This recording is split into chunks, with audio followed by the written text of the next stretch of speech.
ఇవాళ 60,000 మంది నిరుద్యోగ యువకులు ఉద్యోగాలు వచ్చి ప్రతి నెల జీతం కోసం సంతకం పెట్టినప్పుడు ఈ ఉద్యోగం మా రేవంత్ అన్న ఇచ్చిండు, ఆయన వచ్చినాకనే మాకు ఉద్యోగం వచ్చింది అని చెప్పి అతను గుర్తు చేసుకుంటాడు.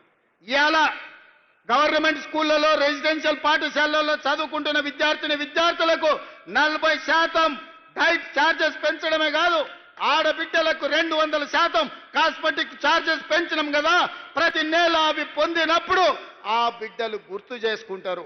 ఇదే కాదు, రైతు రుణమాఫీ 20,617 కోట్ల రూపాయలు, 25,55,364 మంది రైతులు పాస్ పుస్తకం చూసినప్పుడల్లా మా సోదరుడు రేవంత్ రెడ్డి 2 లక్షల రూపాయల వరకు 21,000 కోట్ల రూపాయల రైతు రుణమాఫీ చేసిండని మా రైతులు గుర్తు చేసుకుంటారు.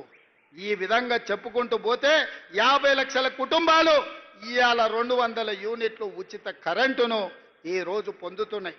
3,10,00,000 మంది తెలంగాణ రాష్ట్రంలో సన్న బియ్య లబ్ధిదారులు ఉన్నారు. వీళ్ళందరూ గుర్తు చేసుకున్నప్పుడు ఆ సన్నాసులు సోషల్ మీడియాలో చేసే తప్పుడు ప్రచారం నాకు ఒక లెక్కన అని చెప్పి ఈరోజు మీ అందరి ముందర నేను చెప్పదలుచుకున్నా. కాబట్టి మిత్రులారా, ఎవడు ఏది చెప్పినా నిజం మీకు తెలుసు, నిజం మీ కళ్ళ ముందలు ఉన్నది. నిజాన్ని నిర్భయంగా కాంగ్రెస్ పార్టీ కార్యకర్తలు, తెలంగాణ బాగు కోరుకునే వాళ్ళు నిర్భయంగా నిటారుగా నిలబడి చెప్పండి. ముఖ్యంగా మా ఆడబిడ్డల్ని 1,000,000 మందిని కోటీశ్వరులను చేసే బాధ్యత మాది. పోయిన సంవత్సరం సెర్పులో 15,000 కోట్లు, మెప్మాలో 6,000 కోట్లు, 21,000 కోట్లు సంఘాలకు లింకేజ్ ఇచ్చినాం.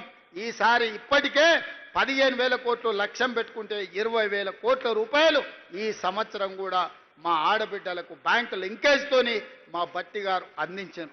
ఎవరైతే లబ్ధి పొందినరో లబ్ధి పొందిన వాళ్ళు గుర్తుపెట్టుకుంటే చాలు.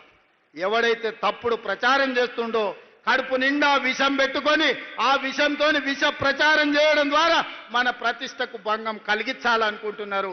నేను వాళ్ళందరినీ పట్టించుకోదలుచుకోలేదు, వాళ్ళ దిక్కు చూడదలుచుకోలేదు. ప్రతి ఊర్లో ఒకడో ఇద్దరో తాగుబోతులో సన్నాసులో ఉండనే ఉంటారు. అంత మాత్రాన ఊరేమన్నా పాడైపోతుందా, ఊరికేమన్నా దరిద్రం వస్తుందా? మిత్రులారా, తెలంగాణ రాష్ట్రంలో కూడా 5 మందో 10 మందో నాయకులు సన్నాసులు ఉండొచ్చు, దరిద్రం ఉండొచ్చు, కడుపు నిండా విషం ఉండొచ్చు. కానీ కష్టపడే మీ సోదరుడు మీ రేవంత్ అన్న రోజుకు 24 గంటలు మీకోసం కష్టపడతాడు. నల్లమల పౌరుషాన్ని, నల్లమల పరిపాలనను దేశానికి ఆదర్శంగా నిలబెడతాడు.